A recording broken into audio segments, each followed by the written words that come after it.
Thank you very much, Alex. Can everyone hear me? I hope so. Yes. Okay, good. Well, thank you for taking the time to join us today for a very lovely event. We have Jumoke Verissimo here with us, and I will start by saying a few words about her. Then we will ask her to read an excerpt from A Small Silence, after which I will ask an initial question. I would ask that those of you in the audience who do want to ask her questions, please wait until after she's finished reading and then put your question in the chat. I will monitor the chat and I will try and call on as many people as we can to have their questions answered. So with that being said, if you would mute yourselves now, I will introduce Jumoke Verissimo, who we are very happy to have here with us. So Jumoke Verissimo was born in Lagos, Nigeria. She has published poetry as well as fiction. Some of the journals she's published in are Chimurenga, Ake Review, Litro Magazine. Her first poetry collection, I Am Memory, received the first prize at the AWF Carlos Itzi Ahmed Prize. And her second collection of poetry, The Birth of Illusion, was nominated for the Nigeria Prize for Literature in 2017. She has also published a chapbook entitled Epiphanies. And finally, of course, she has also published her novel, A Small Silence, which was shortlisted for the Ondaatje Prize in 2020. So Small Silence has been described as a compelling, compulsive story, an act of literary disruption, an expertly crafted novel with subtle power. And the ASA Women's Caucus, whose committee I am part of, was very impressed with her work, which is why we, of course, awarded her the award this year. Some of the things the committee noted about A Small Silence are that it has a moving portrait of post-traumatic stress disorder. It has a very believable point of view. It is closely connected to real-world problems. It has a lyrical style and a quite engaging sense of humor. As those of you who've read it know, it is, of course, centered around the character of Professor, who we realize as we begin to read has just come out of jail. He is a former civil rights activist. And the novel explores how he copes with his life after jail, especially his debilitating depression and his mental breakdowns.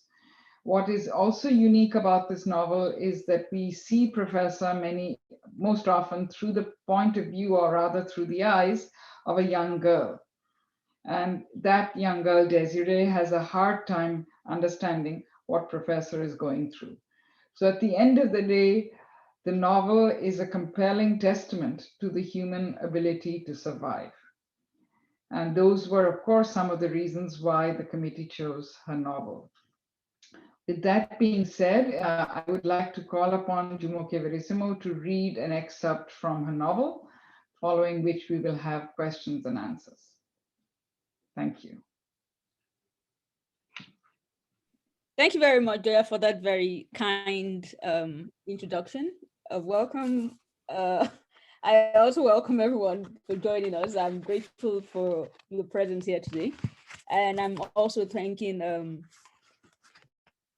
Joya for hearing introduced me actually kind of prepared me in a way for what I wanted to say, which is that I'd intended to read a particular chapter, but because she mentioned something about the power, which is one of the subtle power, which is one of the things that the judges felt was they loved about the book. I'll be reading from chapter 10, where Prof's mom visits him for the first time after he leaves prison. The first time Prof's mother visited him in prison, they sat in silence for 1 hour before she released a flood of tears. What followed was the sound of her crying becoming a means of communication between them. Prof listened to the sound of her sniffling and tried to understand her sorrow. As they sat facing each other, his eyes stayed on the ground, and he could guess, guided her eyes to scan the mosquito bites that dotted the skin on his frail body. In the silence, he felt the shame of the moment. She was the last person he wanted to see him in that state. His whole life had been about making her proud of him. Mommy, see, I topped the class. Or, see, Mommy, I will make you happy, so happy. Our other visits to see him in prison went the same way. Silence, tears, silence. There was, however, one time that he raised his head to see what she had become. She was looking at him like a woman beholding a dead son she was hoping would rise and work. It was that hope that now brought her to his doorstep since his return from prison, leaving him provisions and keeping on with her infrequent knocks, which was their new way of conversing. She would knock and chant his praise, struggling with the words which fell from her lips, each syllable dragging the other. We used to talk.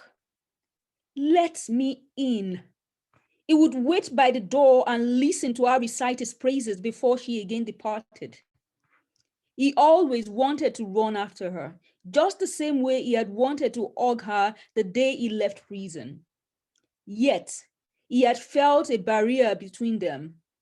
The visits showed their loss and how slowly over the years their laughter had receded into a vigor for other activities like activism. Prison showed him that life had changed between him and his mother, and it started long before his incarceration. Was it because I decided to visit my father in the hospital? He shook his head at the thought. I needed to know my father. I needed to know the man who birthed me. I needed to know. He wrapped his arm around his head as the last sentence echoed in his mind, as he thought of how the earth sat in her eyes when he insisted he wanted to be brought back to the house he inherited from his father, instead of going to ours. It was the same hurt he saw the last time she had come to see him in prison after someone smuggled her in. For the first time in a long time, they had talked. I paid over $1 million to make this 2-minute visit possible. Why is it now difficult? Where did you get the money from? The government, they are killing. They killed some activists in the Niger Delta, and now it's getting crazier. She took a deep breath before she added, thankfully, there are people who care about you more than you know. People? Yes, people who support you. They made this visit possible. She said in a voice which vibrated through his head again and again, you may be placing my life in these people's hands. Stop meeting people to help you see me. How won't I? You are my only child. I didn't ask for it. I didn't ask to be alone. Don't. Then she stood up from the chair and walked towards the door like she was leaving, but returned to the chair again. You won't die here. My son, you won't. They fell into a familiar silence as the both became lost in their thoughts. The next thing his mother leapt up from the bench they sat on, her eyes burnt with several emotions, and in them he identified pain, fear, and anger. I think I'll stop here. Thank you very much. That was a very moving passage, and as you read it, all the emotions that could have been inside his mother's head, you can actually see them in front of your eyes as you were reading. which pretty much brings me to my first question, is that when you conceived of this story, did you have an image of Prof in your head? Or did you think maybe that you wanted to write about an incarcerated man and sort of constructed the story first and then the character popped into your head? Or basically, how did you go about writing the story? Just is my question. You're muted. Sorry about that. When I started writing the story, maybe I should talk about the circumstances that brought the story anyway. So I had visited a friend some years back then, and we were sitting down discussing personal problems, issues around the societal issues and all of that. And the power went off, electricity went off. There's always something about electricity going off in Nigeria. There's this silence that comes immediately the power goes off. And for that brief moment, the idea just came to my head. What would it mean to live the rest of one's life in the dark? So it wasn't Prof that came to me first. It was just that idea of living in the dark.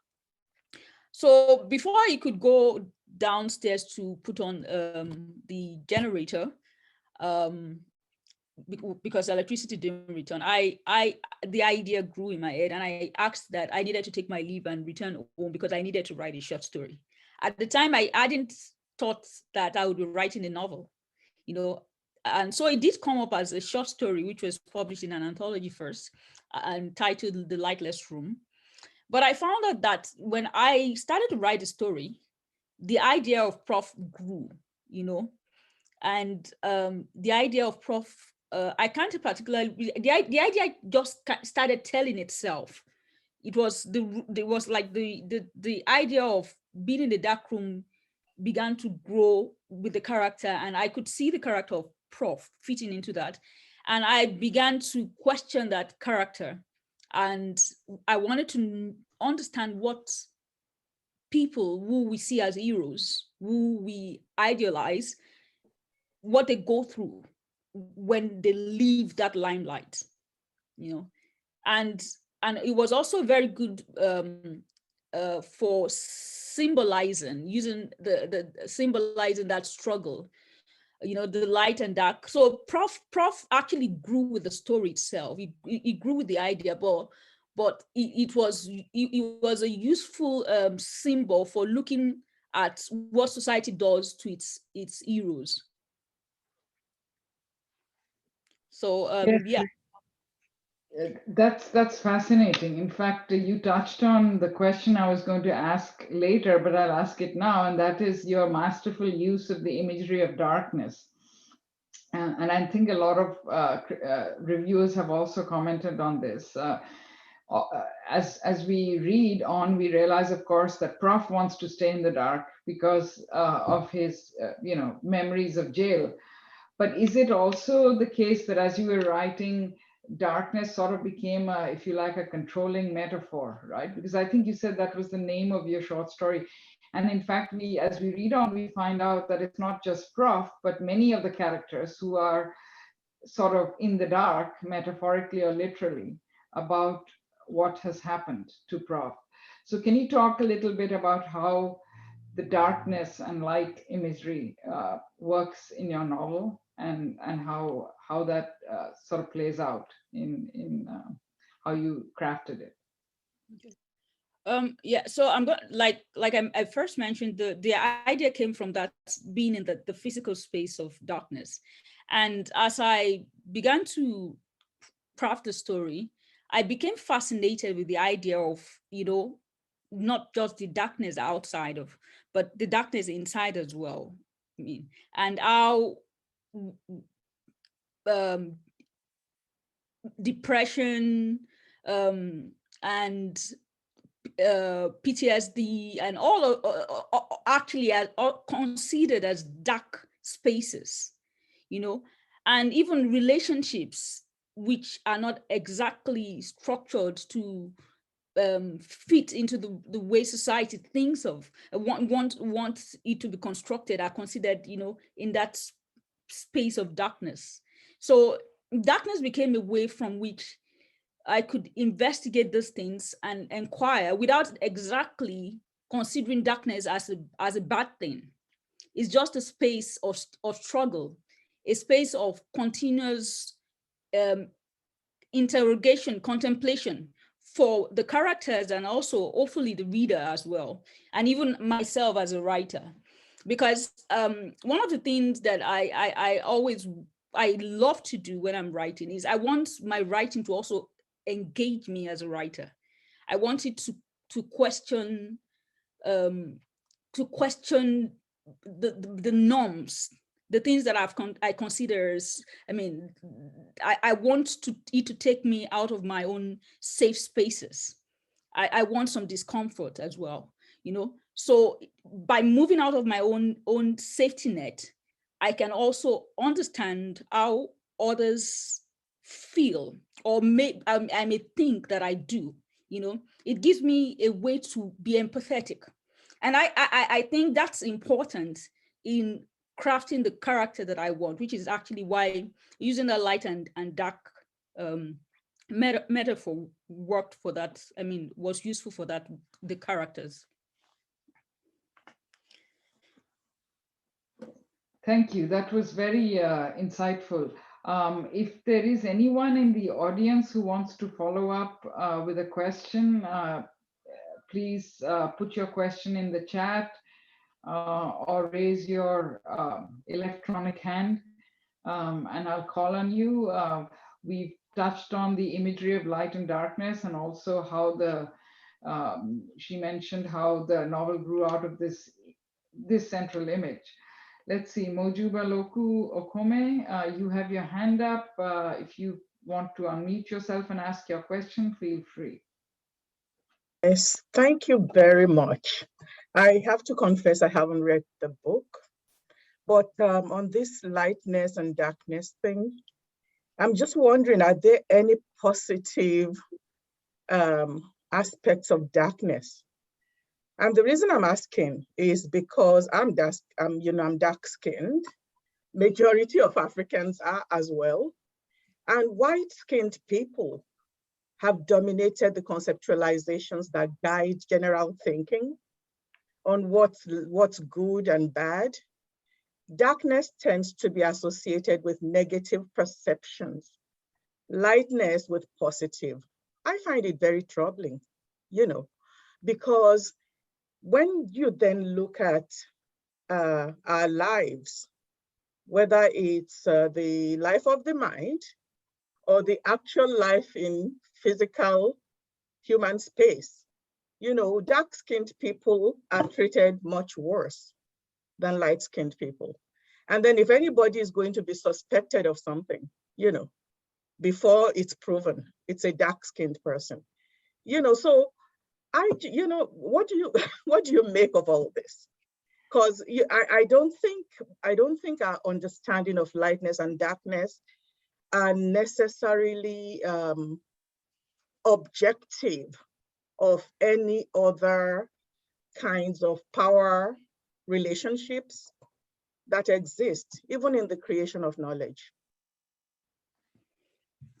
Thank you so much, Professor Kome. Well, okay, first, my employment of light and dark is actually different, but I'll still comment on the question. You're right about how the concept of blackness is considered as negative. As we would all know, that would be a social construct. But my own engagement with the concept of lightness and darkness is majorly metaphysical, beyond the societal construct. So that I want us to see that there is positive in blackness, actually, which is why when I was talking about my engagement with the novel, I was talking about the space of Blackness as a space of struggle. Now, it's possible struggle not in the sense of rediscovering oneself. Now, when Prof left prison, he decided he was going to move into a room without light. Now, because all of the time he was in prison, he had been flooded with light. That decision is because Prof on his own decided there should be something in this darkness. There's a place from which I want to start discovering myself, a place from which something new should emerge. Now, from a writer's perspective, I left the ending to the reader to decide if he did discover himself at the end. But at the same time, to go back to your question, that space of dark, the space where darkness, or if you from the perspective from which you're looking at it, Blackness is considered, is always about re-emerging from that social construct that defines Blackness or Blackness for what it is. It is emerging from that space and rediscovering and continuously emphasizing what can come out of it. New relationships, sociality, relationality that evolves, into positive spaces. I mean, that is actually my own perspective. Although, yeah, it's always going to be something that's ongoing, that we're always going to keep talking about, hoping that society can broaden its views, and perhaps it's conversations that when we move from conversations like when we're discussing books like this and move into such conversations, that we can always generate ideas for such engagements.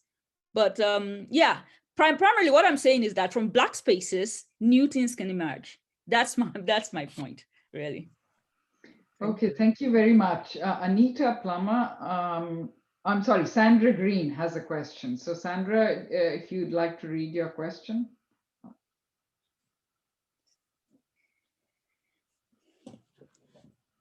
Sandra? Well, I can read the Okay. Oh, there you are. Okay, go ahead. You have to go ahead and read my question because, okay. It's in the chat. All right. I'll go ahead and do that then. So the question is, Sandra says, my apologies as I've not read the novel, but I'm curious as to why you chose a professor as the main character, given your comment that you wanted to discuss what heroes experience outside the limelight. Well, I mean, first question I should ask is, don't you think professors are heroes?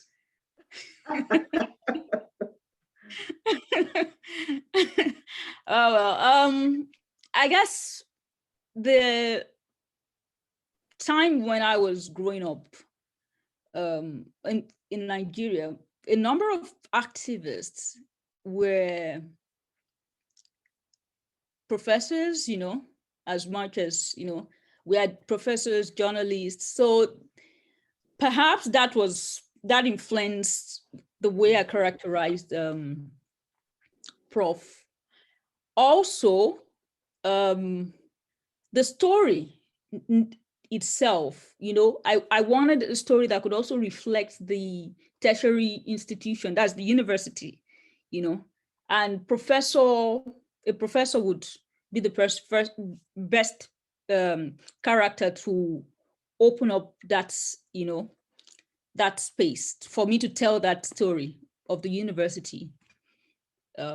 Yeah. Does that answer your question? Yes, it does. My question is, of course, has to do with the fact that in too many places, professors are no longer respected as they once were. So that was the origin of that. Of course, I was aware of the activism by professors in Nigeria during a particular time period. But my question was based more in the current time, where there is less and less respect necessarily for professors because of their education, because they don't make the kind of money that people in other fields make. I do agree with you on that. I think there is it's a very interesting time, really. We have come to a point where knowledge, knowledge is now I don't want to use the word ridiculed, but really.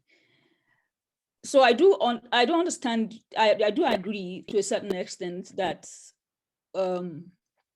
this is we are approaching a time. I wouldn't say approaching, rather. We have come to a time when professors are not exactly respected as much, but the honor remains. So there's this tension, because people acknowledge the knowledge that comes with being a professor, but the disrespect comes from knowing that the professor, unfortunately, can no longer, fit into that space of elite, because the way we consider elites now are based on how much everyone earns, and we know most societies are class structured, right? And we base, and that is not to say the professor is no longer in that upper class based on the knowledge. It's just that there is still the tension. There's also the tension from the professor thinking that they are no longer respected because they do not feel they earn enough. Maybe I'm speaking for professors, but I'm speaking for my character, actually, what my character would think. So yeah, I think I chose the professor character simply because of the activism. But at the time I wrote the story, they were deeply respected. I don't know if in today's Nigeria, people will still hold him as, in that esteem, even when he was absent from that society, and expect him to change the course of the nation or do something about it or make some input or something. But yeah, I hope that's hoping that I haven't derailed from the question itself. Yeah. No, you answered it perfectly. Thank you. All right, thanks. Thank you. Okay, so there's another question. I believe this is from Anita Plummer. It says ASA. Would you like to read it, or should I read it?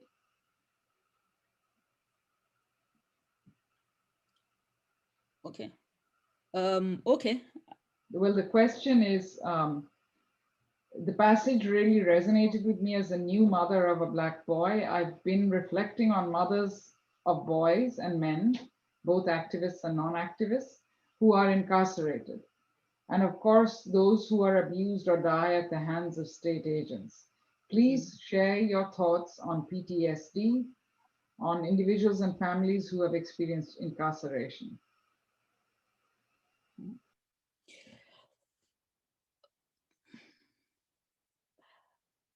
When I was writing, one of the questions I get a lot when I published the novel was,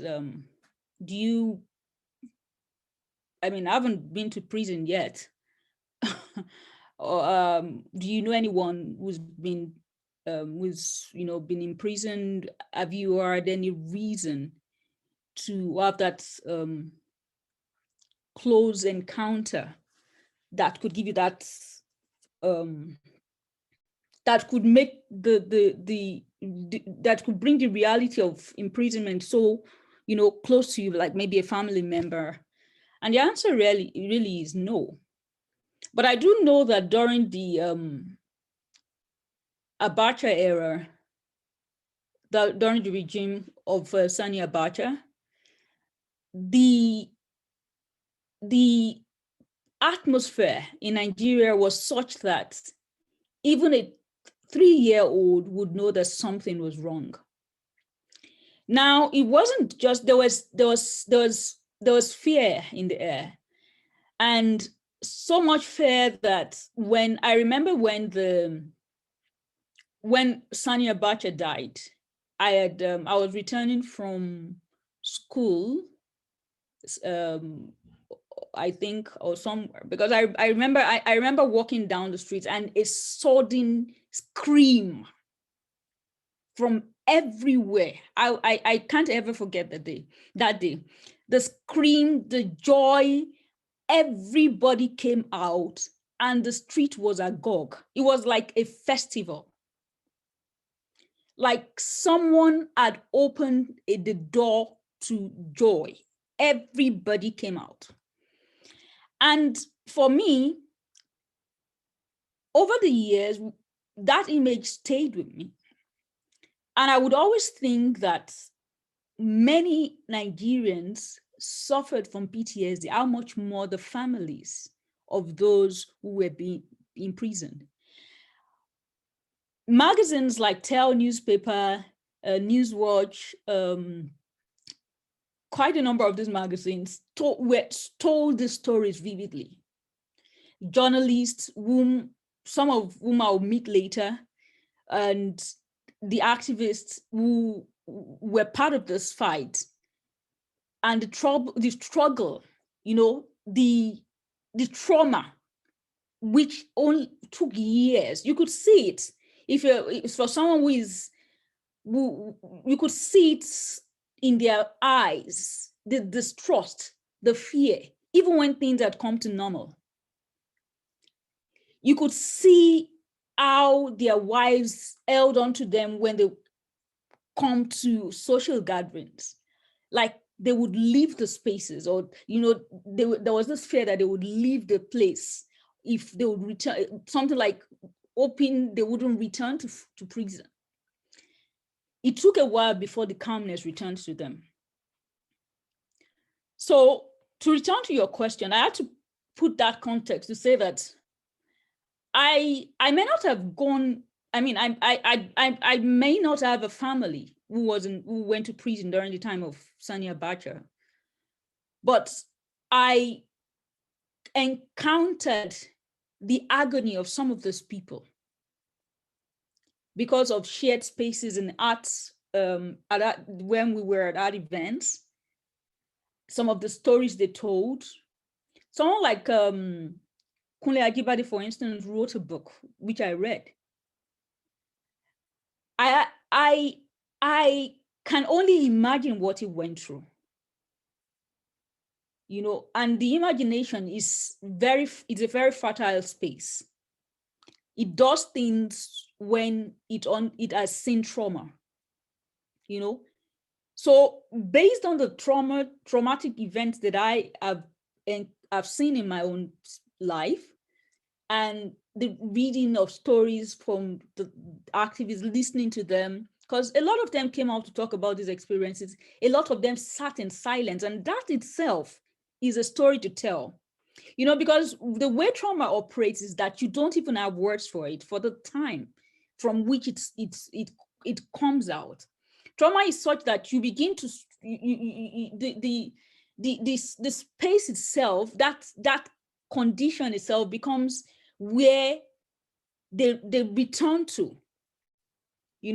So for a writer, it becomes a place of interest to see what is happening inside of them, to try to understand that beyond the facade, beyond that, the dress, the clothes they put on, and the joy that they try to present to us, what is in their eyes, to read what they're not telling us, essentially.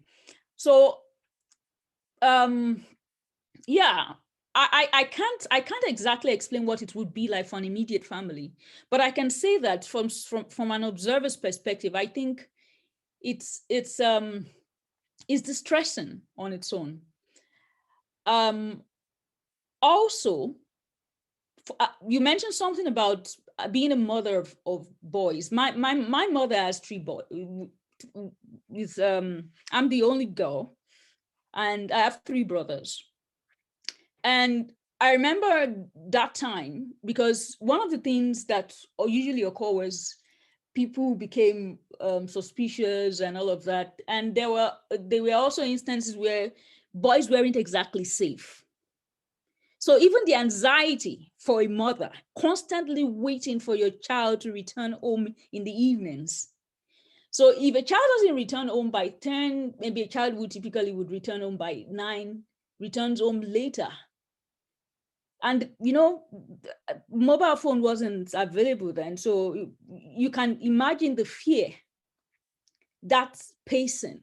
Everybody in the house is infected with that anxiety. It becomes something that we all share. So the PTSD, while it belongs to the families, it became a blanket disease that Nigerians shared. And I continue to think that even now with the new democracy, especially with the president who was formerly, in the military, we keep reenacting the trauma of that time. We are still traumatized so much that there's a certain aggressiveness that suddenly leaps out in the society when anger and aggression, anger that suddenly takes hold of us when things do not go the way we want it to go. Is the awareness, is the trauma from the past. So we are still suffering from it. We are still traumatized. And Nigeria is evolving. It's going to take some time when we get to that democracy that we hope we want to get to. But the past still and the present still holds memory of the military, and that is a trigger for the trauma that we are suffering from. Okay. So yeah, thank you so much. Yeah. Well, kind of connected to that is another question that has been posted on the chat by Sylvie Kande. Sylvie, do you want to read it, or would you prefer me to read it? It's kind of related to what we just heard. Yes, if you could please read it, Okay. I would appreciate it. Yeah. So Sylvie writes, I was fascinated by the novel's frank inscription into reality, with references to Babangida, Ken Saro-Wiwa, and others. So do you consider A Small Silence as a political novel? And I think you sort of touched on that when you were talking about Sani Abacha a little while ago, but anyways. I think everything is political, right? But I understand what Sylvia is trying to ask. And I did set out to write a political novel. I wanted to, but it's difficult to write the story about an activist without engaging what is stood for, which will be the politics of it. And so it reminds me when the book was first published. So someone said, so where do you think this book would belong on the bookshelf? And I said, well, where do you think it should belong? I've had someone consider it as a psychological novel, thriller. That's someone said. And so it's always interesting to hear perspective. I think the interesting part of it is to be able to leave the novel to do whatever it wants to do in the mind of the reader. If you consider it a political novel because it engages Ken Saro-Wiwa and the likes, and then a political era, well, that's fair enough. It does the work of a political novel. If you consider it a psychological thriller, it does the work. And so it comes back to, what do you want to do with the novel? As an author, when I set out to write, I wanted to just tell a story about relationality, in a way that engages the political, the social, and even the domestic, So yeah, So I'm not going to say it's a political novel, but I'm going to, it depends on what you want to do with that.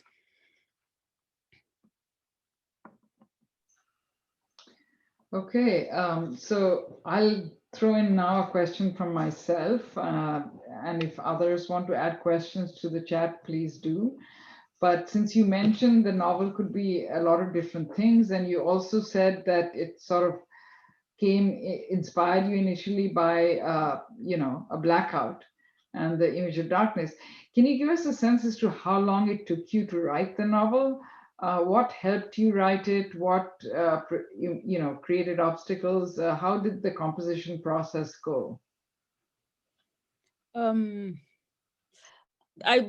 wrote the short story in one day. The first that would, and then the novel I wrote it. I had I left work and I took over my brother's space, where after I traveled, and I turned it into a kind of residency. So I could say that the very early draft would be in 6 months, but that was so I wouldn't go. I mean, going back to that particular one, but it was just a space to just put down the idea, and then over the years, the story, would take shape. I'll go back to it. Life. You have to work. You go back to the novel. So, but the first idea, telling the story, trying to understand the character of Prof, trying to, create the different dynamics that brings the story together, to maybe 6 months. But writing the story itself and telling myself that, and trying to consider the metaphor, what will come out as the metaphor itself, the light, and be trying to bring it together in the novel will take maybe maybe a couple of years, because I would leave it. I was writing some other novel. I would go back to it again. I hadn't considered it. I didn't think of it as a novel when I started. I wanted to write a short story, but then it just won't stop. I couldn't stop. The idea kept growing. So because I didn't sit. It's difficult to say. Maybe I should say 2 years, because I kept going back to it, doing edits. I remember sending it to Binyavanga Wainaina, and he now said, okay, I think I sent the short story to him. I can't remember. He now said, this looks like a novel or something. And then I kept working on it. And yeah, so it's not a story I started off as I want to write a novel. So it took me 6 months, but then it's maybe two years. We could say 2 years, and continuous editing or thereabout. Thank you. And since you mentioned sending it to Binyavanga Wainaina, there are questions about, excuse me, in the chat also, not exactly related to that, but somewhat related. And this is from Beth Ann Williams. Again, Beth, if you want me to read it, I'd be happy to, but if you'd like to read the question, feel free.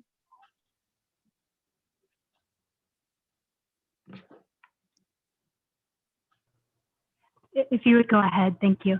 Okay. Yes, so the question from Beth Ann Williams is, what does the novel do for you? That question is lovely.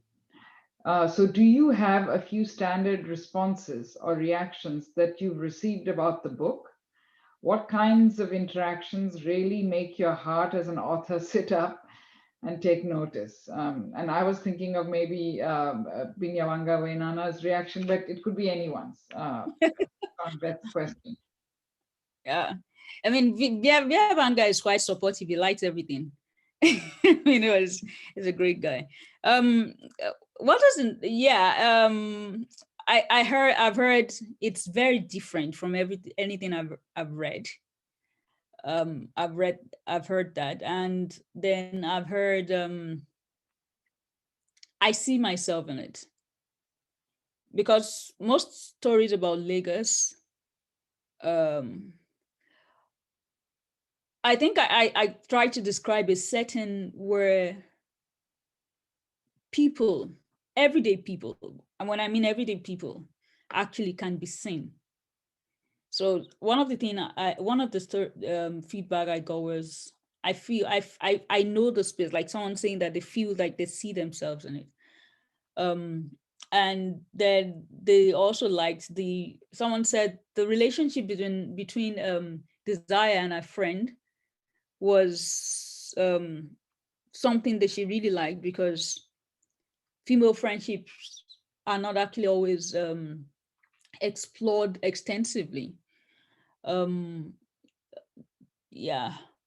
And then I think someone who also fought during the Abacha era, actually he also wrote a very good review, said he felt the story because he was part of that struggle.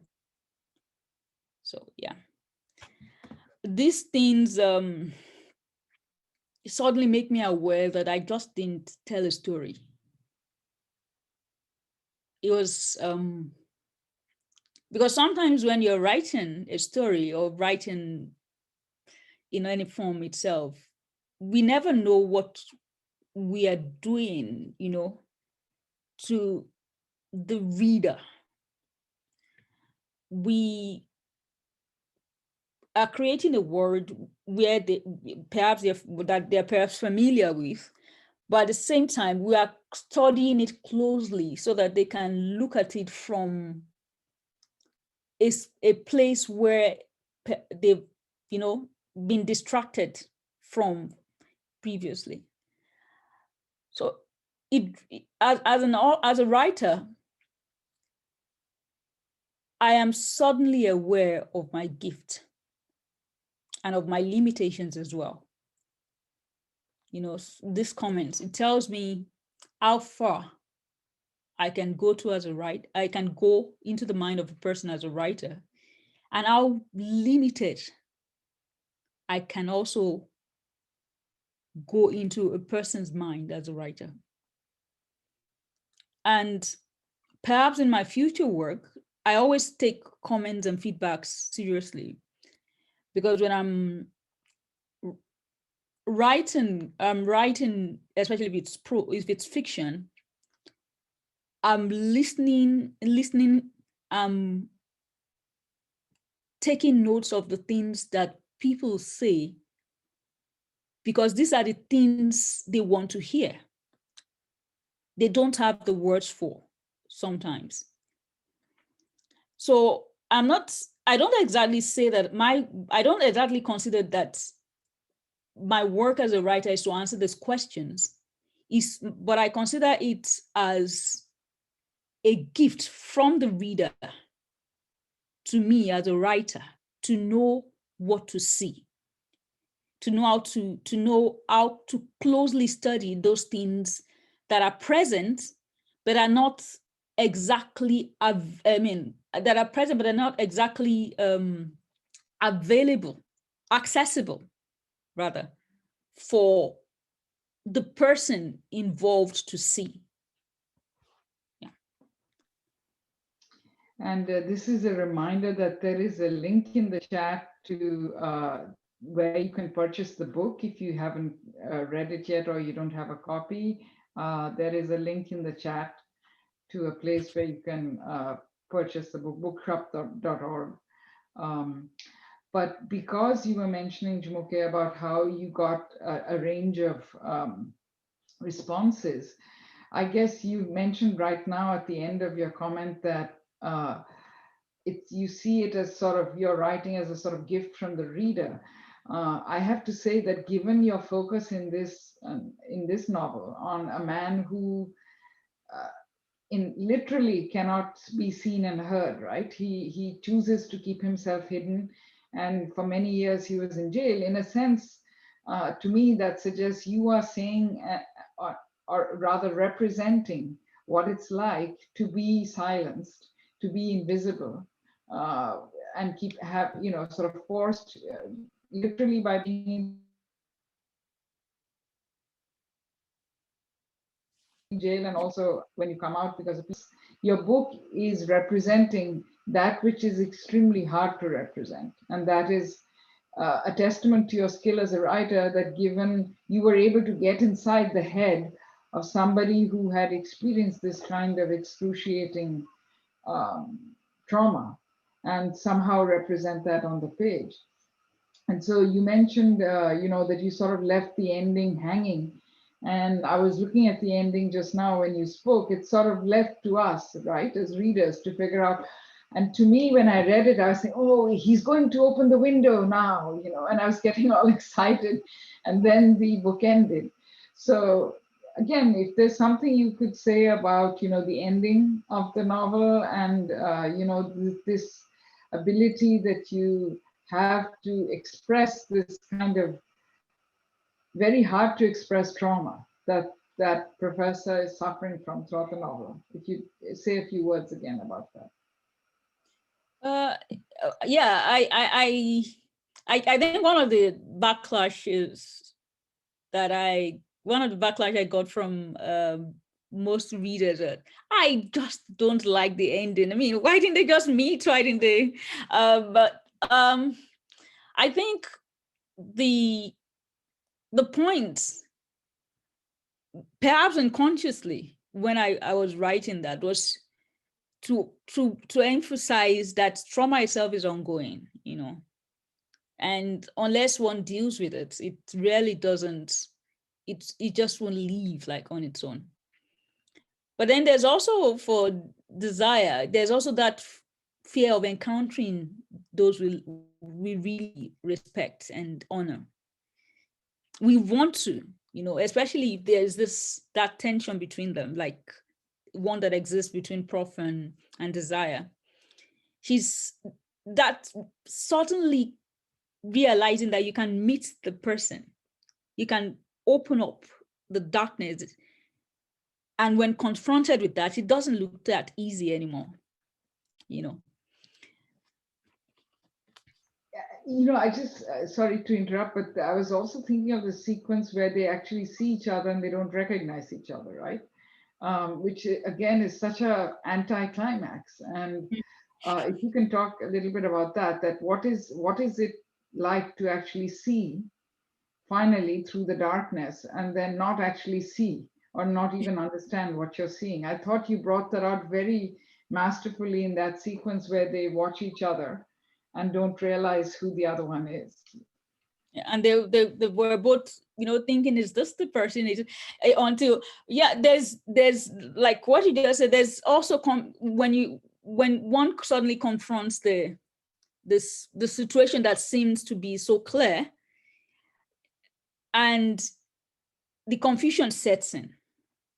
That's confusion and it's that confusion that tells them to, Prof to return home without exactly saying hello to Desire, and Desire just leaving, because they've been in the dark, they've talked in the dark, they are familiar outside of the light. They can tell, they sit in that. Desire would feel, could feel his presence. He could understand, she understood him so much, she could tell when he moves his hand or moves or shifts or he does things in the dark. But here they are both in the light, and the confusion sets in. Being suddenly aware of everything. Because for Desire, it is not just seeing Prof, it is an awareness of the past he's also carrying, of confronting that past. It's suddenly there. The same thing for Prof. Because the dark conceals their secrets. It conceals the things they freely discussed. But being there, they suddenly realize that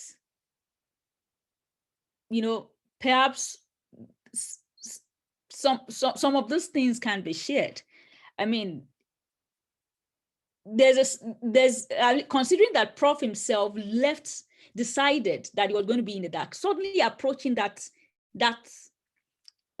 what would be is freedom, what should be his freedom in the light, makes him realize that perhaps he's not really free until he goes home and then tries to confront it by, putting on the light himself. Thank you. We have now completed about an hour. We are available to stay longer if anyone does have other questions. If you'd either raise your hand or put it in the chat. Jumoke is available for longer than an hour if anyone is interested in staying on. I, of course, have other questions that I could ask her, but is there anyone else who has a question?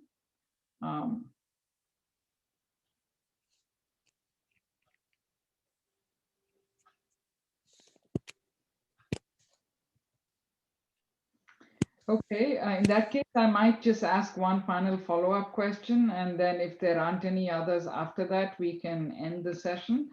But basically, I just wanted to know why you chose to use the third person voice, in the sense that you refer to, we see Prof through Desire's eyes, right? We are not actually often inside his head. And I was wondering that maybe for some writers who want to write about a traumatized person might actually take us inside their head. On the one hand, seeing him through Desire makes it easy for us as readers, right? Because we see him the way she sees him.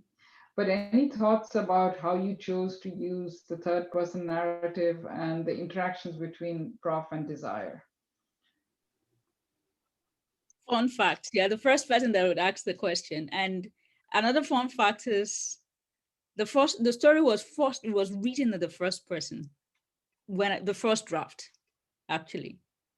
But I didn't feel the strength of the novel coming out, and it felt so much like a testimony kind of story, and so I wanted something different. So I had to.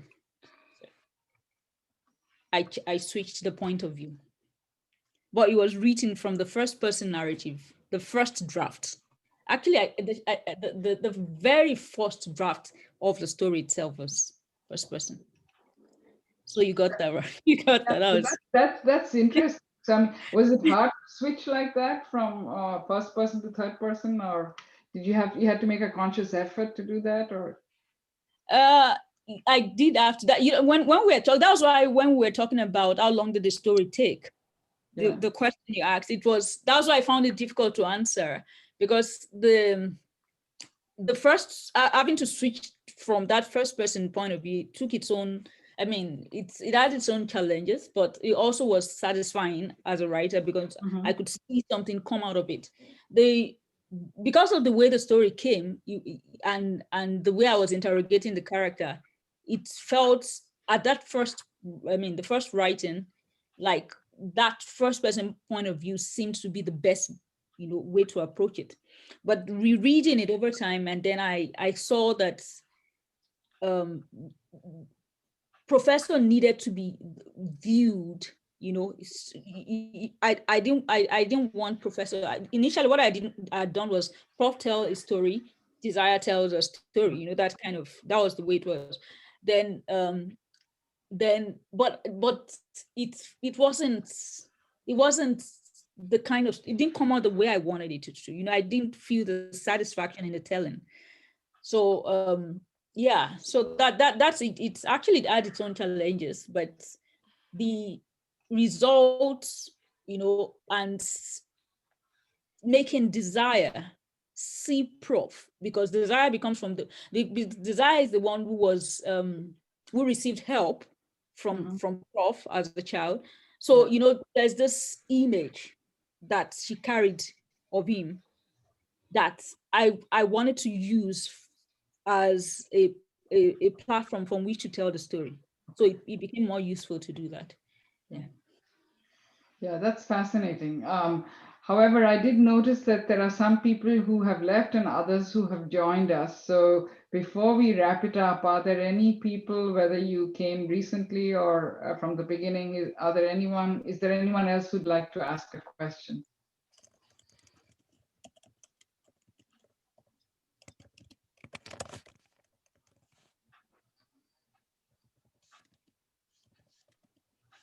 Okay, well, yes, there is a little bit more in the chat. Oh yes, there's in the chat, there is a notification if you're following for the call for submissions for the 2021 Aidoo-Snyder Book Prize, which is of course the prize that the ASA Women's Caucus gives out, and it has a link to that. But if there isn't anything else, I think we could wrap it up now. I just wanted to say thank you so much, Jumoke, for a very fascinating and enlightening discussion. And I also wanted to say thank you to all of you who came and listened. This has been a wonderful experience. And of course, I wanted to also thank the ASA Women's Caucus for their help in setting this up. But thank you, all of you. And now, Alex, did you have anything you'd like to say at the end, or? I just want to thank everyone once again for coming today and for participating. It's wonderful to have Jumoke here, and Joya, thank you so much for facilitating a really incredible conversation. I also wanted to mention that submissions for the Aidoo-Snyder Prize for 2021, I believe, close on June 30th this year. So please consider submitting, and thank you so much again.